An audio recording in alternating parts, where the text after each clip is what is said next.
Hello and welcome to my YouTube channel success in 90। आज मैं दोस्तों लेकर के आया हूं आपको यूपी बीटीसी सेकंड सेमेस्टर वाले बच्चों के लिए मैथ का पार्ट नंबर 2। इसमें मैंने पहले चैप्टर में पहले पार्ट में डिस्कस किया था आप सभी के लिए कि सिलेबस हमारा क्या क्या चीज़ है। आज हम लोग पढ़ेंगे इसका सिलेबस का फर्स्ट यूनिट, ठीक है। तो जितने भी बच्चे वीडियो को देख रहे हैं उनसे रिक्वेस्ट है कि अगर चैनल को सब्सक्राइब नहीं किया तो चैनल को सब्सक्राइब करके बेल आइकन को प्रेस जरूर कर दें। चलिए हम लोग देखते हैं कि हमारी फर्स्ट यूनिट में क्या क्या चीज़ें थी जिन चीज़ों को हम लोगों ने डिस्कस करना होता है, ठीक है। देखिए फर्स्ट यूनिट की अगर बात कर लें, यूनिट नंबर 1 की अगर बात कर लें तो हमको को LCM और HCF पढ़ना होता है, ठीक है। HCF पढ़ेंगे, ठीक है। अब बात कर लेते हैं LCM क्या होता है। LCM का मतलब होता है लीस्ट कॉमन फैक्टर, ठीक है। Least common factor, least common factor का मतलब होता है सबसे छोटा गुणज, ठीक है। सबसे छोटा कॉमन गुणज, यानी कि जो सब में हो उसी का हम लोग फैक्टर ले लेंगे, गुणज ले लेंगे। HCF का मतलब होता है, ठीक है, HCF का मतलब क्या होता है हाईएस्ट, ठीक है, हाईएस्ट कॉमन फैक्टर, ठीक है। जब क्या होगा सबसे बड़ा ऐसा कॉमन फैक्टर जो सबसे बड़ा हो, ठीक है, वो वाला हाईएस्ट कॉमन फैक्टर हो गया, ठीक है। अब देखिए LCM को हिंदी में क्या कहते हैं, लघुत्तम समापवर्तक, ठीक है, लघुत्तम समापवर्तक, ठीक है, समापवर्तक हो गया। और HCF को कहते हैं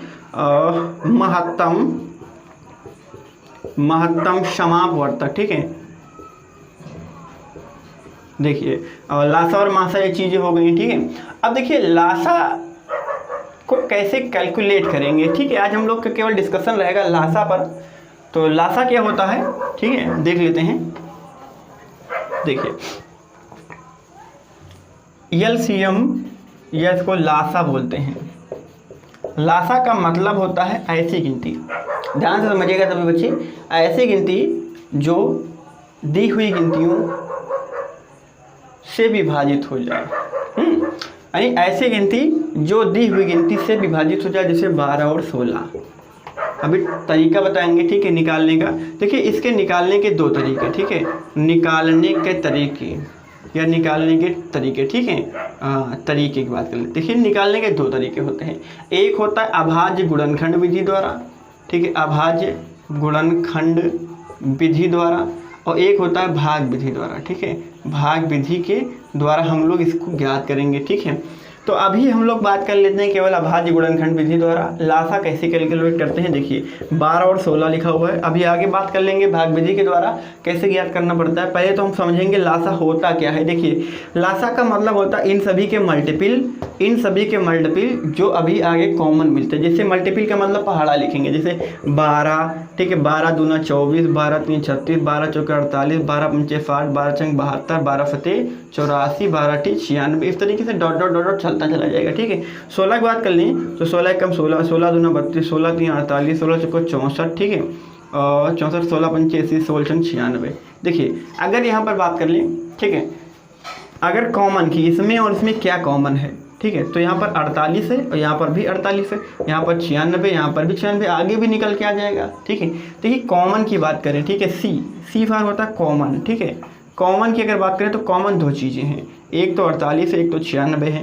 देखिए लीस्ट का मतलब होता है, लीस्ट माने सबसे छोटा, ठीक है, सबसे छोटा, फैक्टर माने गुणा, मल्टीपल माने गुणा होता है, ठीक है। अब एक चीज़ समझिए, सबसे छोटा क्या है 48, यानी ये 48 ऐसी गिनती है जो दी हुई गिनती से विभाजित हो जाएगी। अगर इसे 12 से काटोगे तो कट जाएगा, अगर 16 से काटोगे तो भी कट जाएगा, क्योंकि जानते हैं कि अगर 12 से काटेंगे तो 12 चौके 48, ठीक है, और 16 तीन 48 हो जाएगा, ठीक है। यानी ऐसी छोटी से छोटी गिनती या ऐसी छोटा से छोटा फैक्टर या ऐसा छोटा से छोटा मल्टीपल या गुणज जो दी हुई गिनती से विभाजित हो जाए, ठीक है, दी हुई गिनती से विभाजित हो जाए, क्या कहलाएगी, हमारी LCM कहलाएगी, लासा कहलाएगी। ये था हमारा, ठीक है, गुणनखंड या फिर अभाज्य, ठीक है, गुणनखंड विधि, ठीक है। ये क्या थी हमारी गुणनखंड विधि, अभाज्य गुणनखंड विधि थी, ठीक है। अभी इन्हीं का अगर हम लोग भाग विधि से कैलकुलेट करेंगे तो कैसे कैलकुलेट करेंगे, चलिए वो भी देख लेते हैं, ठीक है, वो भी देख लेते हैं भाग विधि के द्वारा कैसे कैलकुलेट करेंगे इसको हम, ठीक है। चलिए भाग विधि के द्वारा देख लेते हैं, भाग विधि द्वारा, ठीक है, कैसे कैलकुलेट करेंगे। जैसे 12 और 16 तो आपस में 12 और 16 लिख लेंगे और इस तरीके से लगा देंगे, ये भाग विधि द्वारा खुद ही निकल के आ जाएगा, ठीक है।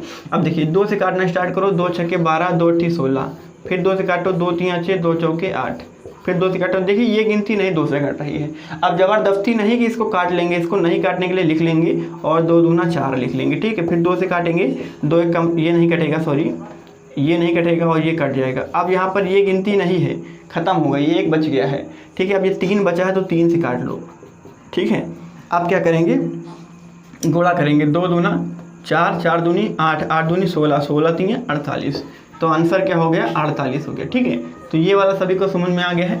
अब यहाँ पर हम लोग बात भी करेंगे कि क्या कोई तरीका ऐसा होता है कि एलसीएम को आराम से निकाल सकें, ठीक है। कोई ऐसा तरीका होता है क्या एलसीएम को आसानी से निकाला जा सके? तो एक तरीका है, हम सभी को तरीका बता देते हैं स्ट्रिक में, ठीक है, सवाल में। और ठीक है, आगे एचसीएफ की बात कर लेंगे, आज एचसीएफ की बात नहीं करेंगे, आज केवल हम लोग एलसीएम की बात करेंगे, ठीक है। देखिए ट्रिक, ठीक है, ट्रिक क्या है हमारी पास में कि एलसीएम को निकालने की ट्रिक जो है वो क्या है, जैसे 12 और 16 लिखा हुआ है, सबसे बड़ा ले लेंगे यहाँ पर, ठीक है। सबसे बड़ी गिनती ले लेंगे 16 के ऐसे मल्टीपल लिखेंगे जो 12 से भी कट जाए, ठीक है। 16 दूना 32 नहीं कटेगा और 16 3 48, देखिए 12 चौके 48, 16 3 48, तो आंसर क्या हो जाएगा 48 हो जाएगा। ये हमारा था तरीका, ठीक है। अब इसे और कोई तरीके निकालो, जैसे 2 हो गया, 4 हो गया और 8 हो गया, गिनती लिखी हुई है, सबसे बड़ी गिनती 8 है, 8 के ऐसे मल्टीपल लिखो जो 4 और 2 से कट जाए।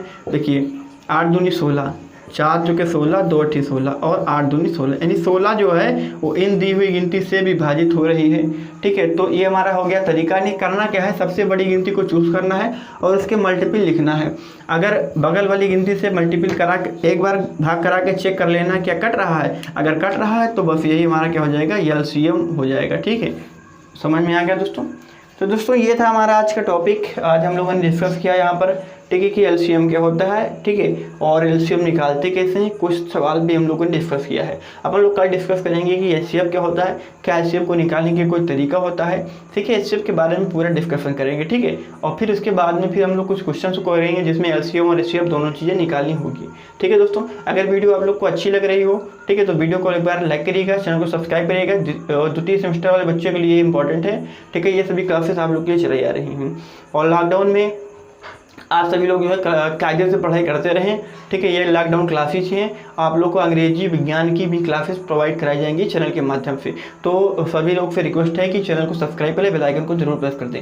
चलिए लेते हैं यहाँ से अलविदा, फिर मिलेंगे अगले वीडियो में, तब तक के लिए सभी का गुड बाय।